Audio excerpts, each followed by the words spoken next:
बदलते भारत की शान।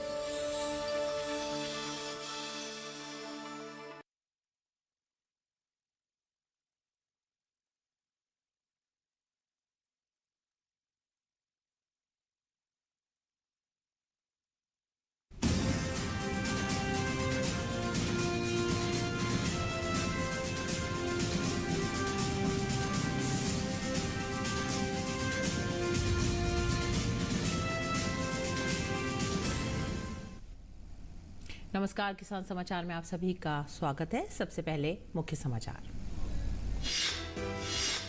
प्रधानमंत्री नरेंद्र मोदी ने कर्नाटक में एक रैली को किया संबोधित। कहा, कांग्रेस ने सिंचाई योजनाओं पर नहीं किया काम। 9 वर्षों में दशकों से अधूरी पड़ी 7 से ज्यादा सिंचाई योजनाओं को केंद्र सरकार कर चुकी है पूरा। किसानों को मिल रहा है पीएम किसान सम्मान निधि का लाभ।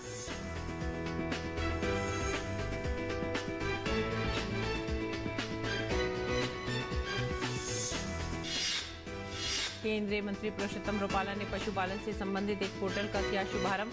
कहा, डिजिटल इंडिया के इस दौर में पशुपालन विभाग भी मिला रहा है कदम। इस पोर्टल से पशु और पशु चिकित्सकों का हो सकेगा रजिस्ट्रेशन, शिकायतें भी हो सकेंगी दर्ज।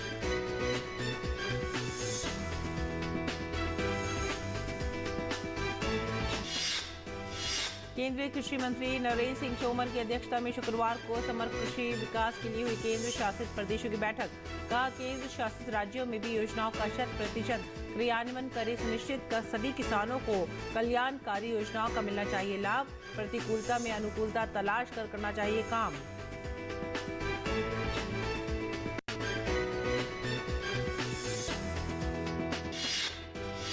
जम्मू कश्मीर के उपराज्यपाल मनोज सिन्हा की अध्यक्षता में प्रशासनिक परिषद ने 29 कृषि परियोजनाएं की मंजूर। अगले 5 वर्ष में कृषि अर्थव्यवस्था का कायाकल्प करना है उद्देश्य। कृषि क्षेत्र का उत्पादन दुगना करने और जम्मू कश्मीर को विकास करने में मिलेगी मदद।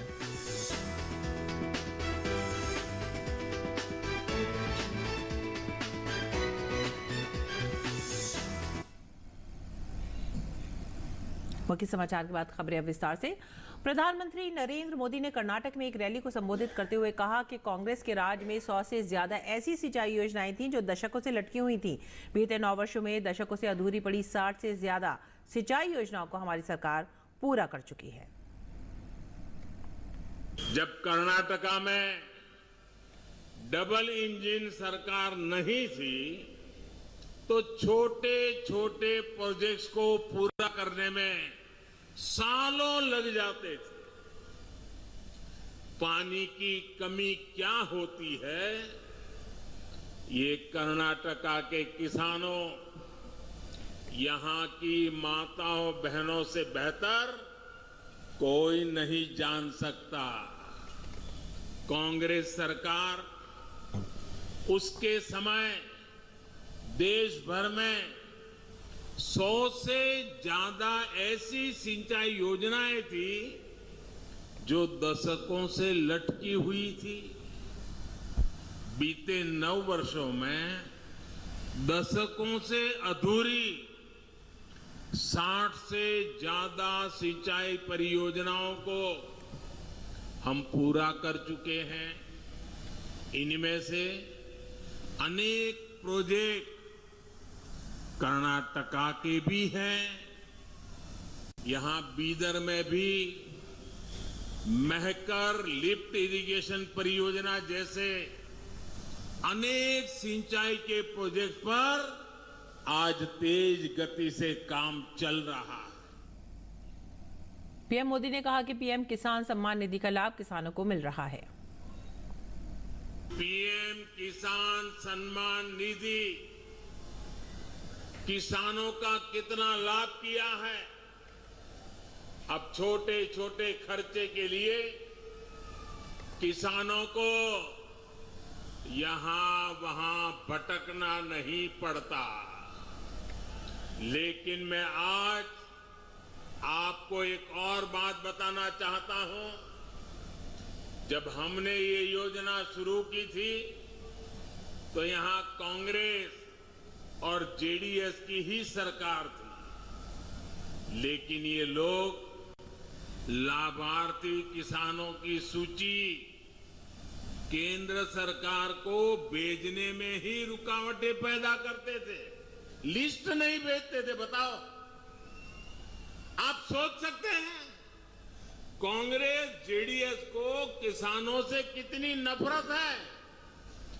राज्य सरकार को एक नया पैसा नहीं देना था, पैसा हम दिल्ली से भेज रहे थे। उनको तकलीफ ये थी कि बीच में कोई कटकी नहीं हो रही है, माल खाने को मिल नहीं रहा है, ये सीधा उनके बैंक खाते में जा रहा है, इसलिए लिस्ट ही नहीं देते थे। साथियों, जब कर्नाटका में भाजपा की सरकार यहां आई तो उसने यहां के लाखों किसानों के नाम केंद्र की हमारी सरकार को भेजे। आज उसी वजह से यहां के लाखों किसानों को पीएम किसान सम्मान निधि के पैसे मिल रहे हैं। प्रधानमंत्री ने कहा कि गन्ना किसानों के विकास के लिए भी सरकार लगातार प्रयास कर रही है। इस क्षेत्र में गन्ना भी बहुत होता है। कांग्रेस ने गन्ना किसानों को भी अपने हाल पर छोड़ दिया था। हम गन्ना किसानों की समस्याओं को भी प्राथमिकता पर दूर कर रहे हैं। गन्ना किसानों की मदद के लिए ही हमने पेट्रोल में इथेनॉल की ब्लेंडिंग बढ़ाने का फैसला किया। आज देश पेट्रोल में 20% इथेनॉल ब्लेंडिंग की तरफ तेजी से आगे बढ़ रहा है। कांग्रेस सरकार के समय देश में सिर्फ 40 करोड़ लीटर इथेनॉल का उत्पादन होता था। अब हमारी सरकार में इथेनॉल का उत्पादन बढ़कर 400 करोड़ लीटर से भी ज्यादा का हो गया है। इथेनॉल का उत्पादन बढ़ने से, पेट्रोल में उसकी ब्लेंडिंग बढ़ने से सबसे ज्यादा लाभ गन्ना किसानों को भी हुआ है। अगली खबर, मत्स्य पालन, पशुपालन और डेयरी मंत्री पुरुषोत्तम रुपाला ने विज्ञान भवन में पशुपालन से संबंधित एक पोर्टल लॉन्च किए जाने के अवसर पर कहा कि डिजिटल इंडिया के इस दौर में पशुपालन विभाग भी कदम से कदम मिलाकर चल रहा है। इस बात का सबूत यह है कि आज से पोर्टल लॉन्च किया गया है। इस पोर्टल से अब हमारे पशु और पशु चिकित्सकों का रजिस्ट्रेशन हो सकेगा और उनकी शिकायतें भी दर्ज की जा सकेंगी। डिजिटल इंडिया के इस उपक्रम में, इस दौर में वीसीआई और हमारा एनिमल हस्बेंड्री डिपार्टमेंट भी कदम से कदम मिला रहा है, उनका ये सबूत है। ऐसा नहीं है कि अब एनिमल हस्बेंड्री कभी भी करेगा, होगा नहीं होगा। हमारा भी पोर्टल है और इसके जरिए हमारे वेटरनरियनों का रजिस्ट्रेशन, ग्रीवेंस, सारी चीजें अब ये पोर्टल के जरिए हम मेंटेन करेंगे। इसके लिए मैं वीसीआई को और हमारे विभाग के अधिकारियों को सभी को धन्यवाद देना चाहूंगा और सभी को बधाई देना चाहूंगा। पुरुषोत्तम रुपाला ने कहा कि पशुपालन विभाग में असाधारण योगदान देने वालों की सूची तैयार करने का बड़ा काम पहली बार हुआ है और इसे प्रकाशित भी किया गया है। ये एक बहुत बड़ा मैं मानता हूं कि अचीवमेंट है। जो आउटस्टैंडिंग अचीवमेंट वाले जो लोग हैं, कंट्रीब्यूशन करने वाले लोग हैं, उनकी सूची बनाना और इसको प्रकाशित करना, ये पहली बार हो रही है। तो संभव होगा कि इसमें और नाम जुड़ सकते हैं, वो इसको अपडेट करेंगे, अगले बार इसको और ठीक से प्रकाशित करेंगे।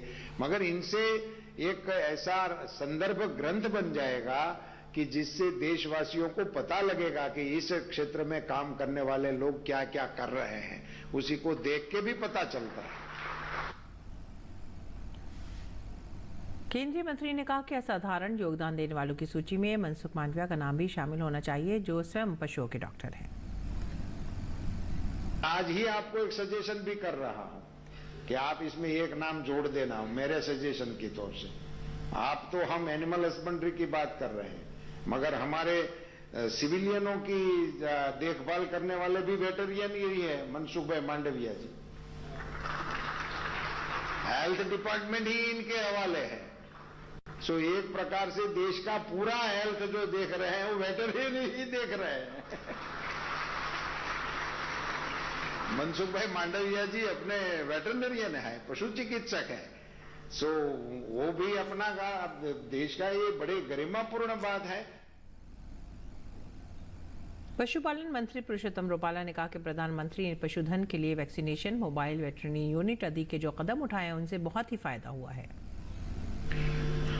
अभी नए भारत की जो बात हमारे प्रधानमंत्री जी कर रहे हैं उसके कई पहलू हैं उनके मन में। वो बहुत ही विजनरी नेता होने की वजह से कई बिंदुओं पे, कई आयामों पे एक साथ काम करने की कुदरत ने उनको महारत दी है, तो उसी पे वो चल रहे हैं। मैं अपने नजरिए से जब देखता हूं तो उन्होंने भारत के पशुधन के लिए, जहां जिसका जिक्र हुआ अपने मोबाइल वेटरनरी यूनिट का, हमारे वैक्सीनेशन ड्राइव का, ये जो 2-3 कदम उन्होंने लिए हैं, इनके चलते भारत के पशुधन का पूरा जो कारोबार चल रहा था अपने ट्रेडिशनली, हम तो पशुपालक ही थे, ये देश पशुपालकों का ही था, हमारा टाइटल कृषि प्रधान देश का है, मगर मेरा विनम्र मंतव्य है कि हमारे यहां पहले पशुपालन शुरू हुआ होगा, उसके बाद खेती शुरू हुई होगी। केंद्रीय कृषि मंत्री नरेंद्र सिंह तोमर की अध्यक्षता में केंद्र शासित प्रदेशों में कृषि क्षेत्र के समग्र विकास पर बैठक हुई। तोमर ने कहा कि प्रधानमंत्री विभिन्न योजनाओं, कार्यक्रमों के माध्यम से गतिशीलता के साथ काम कर रहे हैं। केंद्र शासित प्रदेशों में भी इन योजनाओं का 100% क्रियान्वयन सुनिश्चित किया जाना चाहिए। वहां के सभी किसानों को भी कल्याणकारी योजनाओं का लाभ मिलना चाहिए। प्रतिकूलता में अनुकूलता तलाश कर काम करना चाहिए। प्रधानमंत्री जी की लगातार यह कोशिश रहती है कि सरकार की योजना का लाभ अंतिम व्यक्ति तक पहुंचे, और इसलिए आप सबने अनुभव किया होगा, अभी एक कार्यक्रम चल रहा है जिसमें सीमावर्ती क्षेत्र का जो हमारा अंतिम गांव है, उस गांव में भी हर योजना का लाभ पहुंचे, इस दृष्टि से कोशिश भी की जा रही है।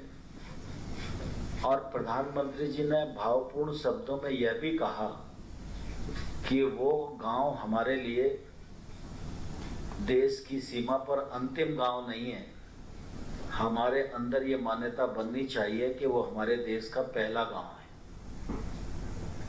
और पहला गांव मानकर उसके विकास को सुनिश्चित करने का प्रयत्न हम सब लोगों को करना चाहिए।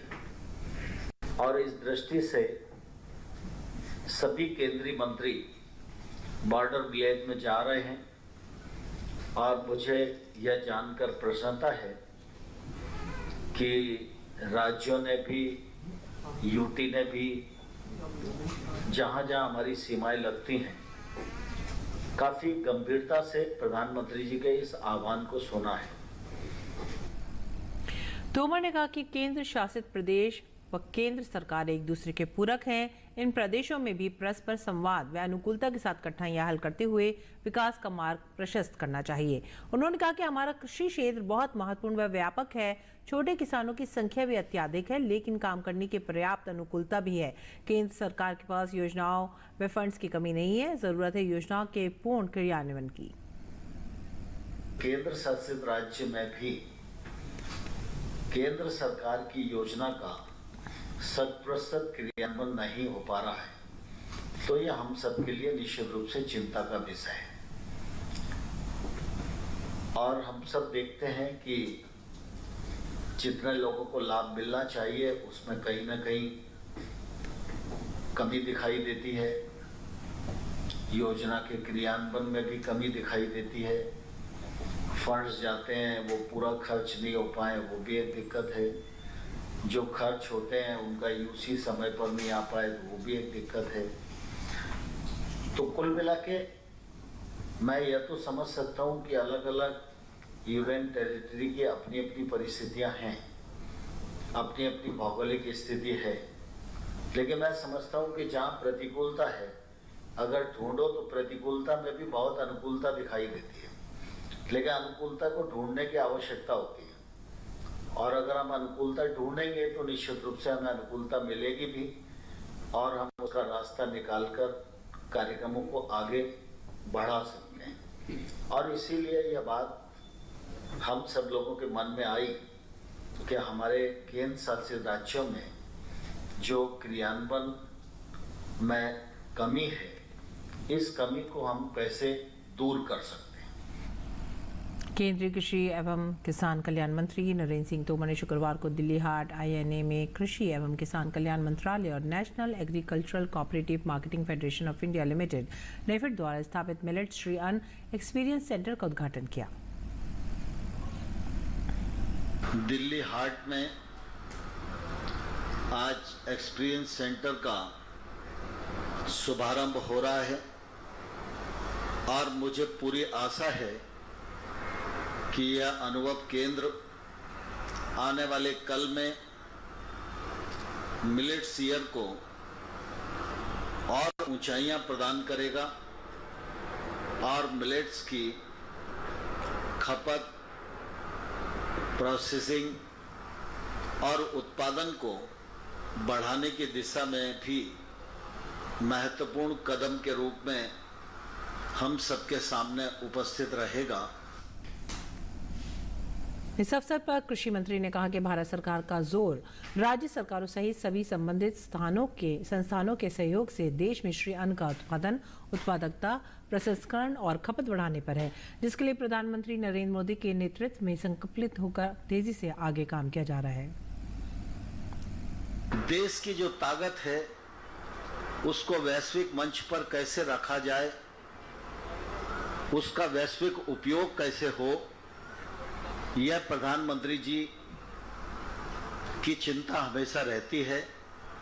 और आप सब ने अनुभव किया होगा पिछले 8-8.5 वर्षों में भारत की ताकत तो पहले से ही थी, लेकिन उस ताकत को ठीक प्रकार से वैश्विक मंच पर मोदी जी की कार्यकुशलता के परिणाम स्वरूप रखने का जो प्रयत्न हुआ, उसके कारण निश्चित रूप से भारत की सारी दुनिया में प्रतिष्ठा भी बढ़ी है और साख भी बढ़ी है। और अगली खबर जम्मू कश्मीर से। जम्मू कश्मीर में उपराज्यपाल मनोज सिन्हा की अध्यक्षता में प्रशासनिक परिषद ने 29 कृषि परियोजनाएं मंजूर की हैं। अगले 5 वर्ष में 50 अरब 13 करोड़ की लागत वाली इन परियोजनाओं का लक्ष्य कृषि अर्थव्यवस्था का कायाकल्प करना है। हमारे जम्मू संवाददाता ने खबर दी है कि कृषि और संबंधित क्षेत्रों का केंद्र शासित प्रदेश के सकल घरेलू उत्पाद में 18% योगदान है। ये क्षेत्र 13 लाख से अधिक लोगों की आजीविका का आधार है। नई परियोजनाएं किफायत, समानता और पारिस्थितिकी के सिद्धांतों पर आधारित है। इन परियोजनाओं से कृषि क्षेत्र का उत्पादन दुगना करने और जम्मू कश्मीर को विकास के नए मार्ग पर अग्रसर करने में मदद मिलेगी। और विश्व पशु चिकित्सा दिवस हर साल अप्रैल के आखिरी शनिवार को मनाया जाता है। इस दिन का उद्देश्य पशु स्वास्थ्य देखभाल और पशु क्रूरता को रोकने के लिए कदम उठाने के बारे में जागरूकता फैलाना है। ये दिन पालतू जानवरों की देखभाल से संबंधित विभिन्न पहलुओं के बारे में अच्छी तरह से सूचित होने के साथ साथ एक जिम्मेदार पालतू पशु मालिक बनना भी सिखाता है। विश्व पशु चिकित्सा दिवस 2023 विश्व स्तर पर 29 अप्रैल 2023 को पशु चिकित्सकों, पशु चिकित्सा संघों और अन्य लोगों के प्रयासों की निष्पक्षता और समानता की वकालत करने के लिए पशु चिकित्सा पेशे में विविधता, इक्विटी और समावेशिता को बढ़ावा देने के विषय पर मनाया जा रहा है। विश्व पशु चिकित्सा दिवस का इतिहास 1863 से शुरू होता है। एडिनबर्ग के वेटरनरी कॉलेज के प्रोफेसर जॉन गमकी ने यूरोप के पशु चिकित्सकों को एक बैठक के लिए आमंत्रित किया था। इस बैठक का नाम इंटरनेशनल वेटरनरी कांग्रेस रखा गया। और आइए बात करेंगे मंडी भाव की। देखते हैं क्या रहा देश भर की मंडियों में भाव।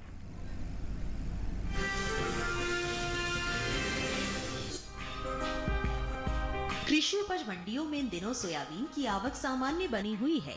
भाव की बात करें तो एग मार्केट के मुताबिक गुजरात की दाहोद मंडी में सोयाबीन के सौदों में कमजोरी के साथ कारोबार हुआ। यहां 27 अप्रैल को सोयाबीन का भाव रहा 5,165 रुपए।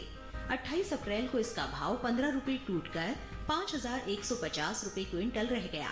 वहीं राज्य की धोराजी मंडी में सोयाबीन के सौदे 4,605 रुपए पर हुए। मध्य प्रदेश की खातेगांव मंडी में दोनों दिन यानी 27 और 28 अप्रैल को सोयाबीन का कारोबार 5,000 रुपए पर हुआ। राजस्थान की कोटा मंडी में 27 अप्रैल को सोयाबीन का भाव रहा 4,900 रुपए, जो कि 28 अप्रैल को 100 रुपए बढ़कर 5,000 रुपए पर पहुंच गया। ये साल तिलहनी फसलों की पैदावार के लिए अच्छा साबित हुआ है। मौसम की अनुकूलता का असर तिलहन की पैदावार पर देखने को मिला है। इस साल कुल तिलहन की उपज का रिकॉर्ड टूटने जा रहा है। कृषि मंत्रालय की ओर से जारी दूसरे अग्रिम अनुमान के मुताबिक देश में घरेलू स्तर पर कुल तिलहन की पैदावार रिकॉर्ड स्तर पर पहुंच गई है। साल 2022-23 के दौरान कुल तिलहन की पैदावार 400,01,000 टन होने का अनुमान है, जो पिछले वर्ष के तिलहन उत्पादन की तुलना में 20,38,000 टन अधिक है। बीते साल इस दौरान कुल तिलहन की उपज 379,63,000 टन रही थी।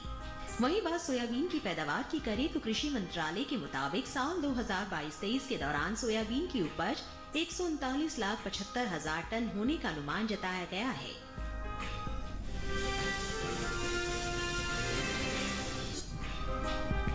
कृषि उपज मंडियों में इन दिनों उड़द की आवक सामान्य बनी हुई है। भाव की बात करें तो एग्मार्कनेट के मुताबिक राजस्थान की कोटा मंडी में 27 अप्रैल को उड़द का भाव था 6,000 रुपए। 28 अप्रैल को इसके भाव 200 रुपए चढ़कर 6,200 रुपए क्विंटल पर हुए, जबकि उत्तर प्रदेश की गाजियाबाद मंडी में 27 अप्रैल को उड़द का भाव था 8,600 रुपए, जो कि 28 अप्रैल को 100 रुपए बढ़कर 8,700 रुपए क्विंटल हो गया। वहीं गुजरात की राजकोट मंडी में इस दौरान उड़द के सौदों में नरमी के साथ कारोबार हुआ। यहाँ 27 अप्रैल को उड़द का भाव था 7,175 रुपए। 28 अप्रैल को इसके सौदे 50 रुपए गिरकर 7,125 रुपए क्विंटल पर हुए। महाराष्ट्र की मुंबई मंडी में 27 अप्रैल को उड़द का भाव रहा 9,000 रुपए। 28 अप्रैल को इसके भाव में कोई बदलाव नहीं हुआ और भाव 9,000 रुपए क्विंटल पर ही बना रहा। बात दलहन की पैदावार की करें तो घरेलू स्तर पर इस साल कुल दलहन की रिकॉर्ड पैदावार होने का अनुमान जताया गया है। कृषि मंत्रालय के दूसरे अग्रिम अनुमान के मुताबिक देश में साल 2022-23 के दौरान कुल दलहन की पैदावार 278,10,000 टन होने की उम्मीद है, जो पिछले साल के 273,02,000 टन उत्पादन की तुलना में 5,08,000 टन और पिछले 5 वर्षों की तुलना में 31,54,000 टन अधिक है। बता दें कि भारत से होने वाली दालों के निर्यात में इस साल खासी बढ़ोतरी देखने को मिली है। दलहन के निर्यात में वित्त वर्ष 2022-23 के पहले 11 महीनों के दौरान पिछले वित्त वर्ष की समान अवधि की तुलना में 85% की बढ़ोतरी देखी गई है। एपीडा के मुताबिक साल 2022-23 में अप्रैल से फरवरी महीने के दौरान कुल दलहन का निर्यात 6 लाख टन के पार पहुंच गया है, जबकि साल 2021-22 के दौरान दलहन का कुल निर्यात 3,42,550 टन का हुआ था। यानी इस साल कुल दलहन के निर्यात में 3,01,572 टन की बढ़ोतरी दर्ज की गई है।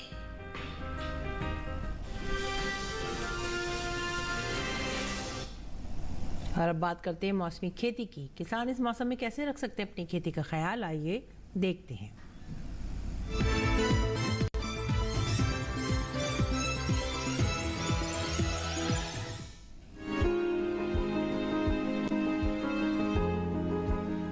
जम्मू कश्मीर के किसान गेहूं की फसल के विकास के चरण में यूरिया की दूसरी शेष खुराक डालें।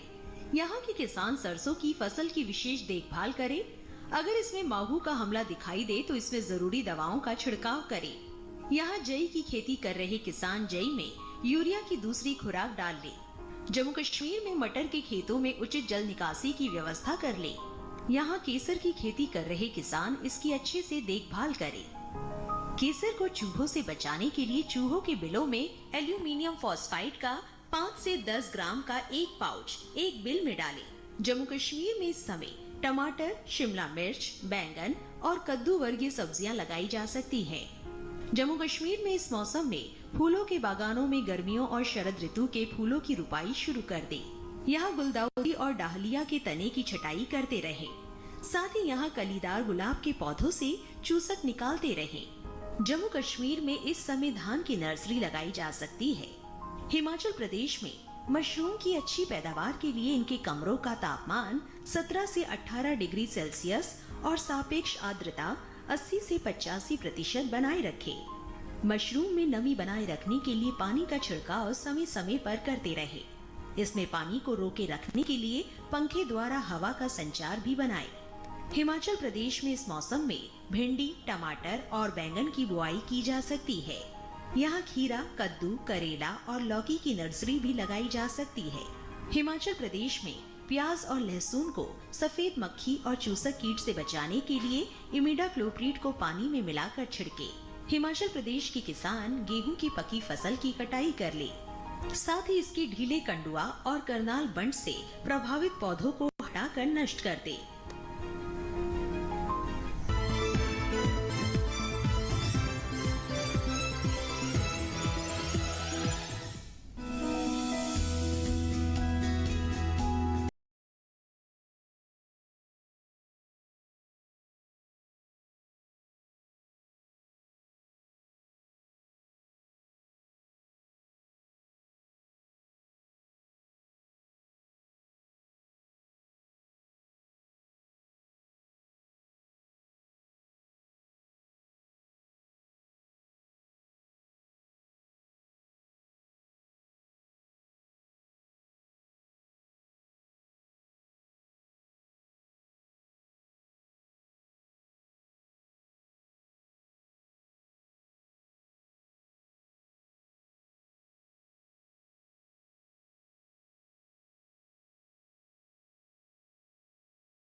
और आइए अब देखते हैं कुछ और खास खबर में। कर्नाटक में विधानसभा चुनाव के लिए प्रचार अभियान जोरों पर है। प्रधानमंत्री नरेंद्र मोदी ने आज अहमदाबाद से अपने चुनाव अभियान की शुरुआत की। माइक्रोसॉफ्ट के संस्थापक बिल गेट्स ने प्रधानमंत्री नरेंद्र मोदी के कार्यक्रम मन की बात की प्रशंसा करते हुए एक ट्वीट किया है। उन्होंने लिखा, मन की बात ने स्वच्छता, स्वास्थ्य, महिलाओं के आर्थिक सशक्तिकरण और सतत विकास लक्ष्यों से जुड़े अन्य मुद्दों पर समुदाय के नेतृत्व वाली कार्रवाई को उत्प्रेरित किया है। प्रधानमंत्री नरेंद्र मोदी को मन की बात कार्यक्रम के 100वें एपिसोड पर बहुत बहुत बधाई। सैंड आर्टिस्ट सुदर्शन पटनायक ने पीएम मोदी के मासिक मन की बात कार्यक्रम के 100वें एपिसोड से पहले रेत की एक कृति बनाई है। उन्होंने इस कृति को ओडिशा के पूरी बीच पर उकेरा। ऑपरेशन कावेरी के तहत सूडान में फंसे भारतीयों की स्वदेश वापसी जारी है। लगभग 1600 भारतीयों को अब तक हिंसाग्रस्त सूडान से निकाला जा चुका है। और सीडीएस जनरल अनिल चौहान ने कहा कि भारत वैश्विक स्तर पर स्टार्टअप्स के लिए तीसरे सबसे बड़े पारिस्थितिकी तंत्र के तौर पर उभर रहा है। सरकार द्वारा मान्यता प्राप्त 84,000 से अधिक स्टार्टअप आज मौजूद हैं। इसी के साथ ही आप हमें दीजिए आज्ञा। नमस्कार।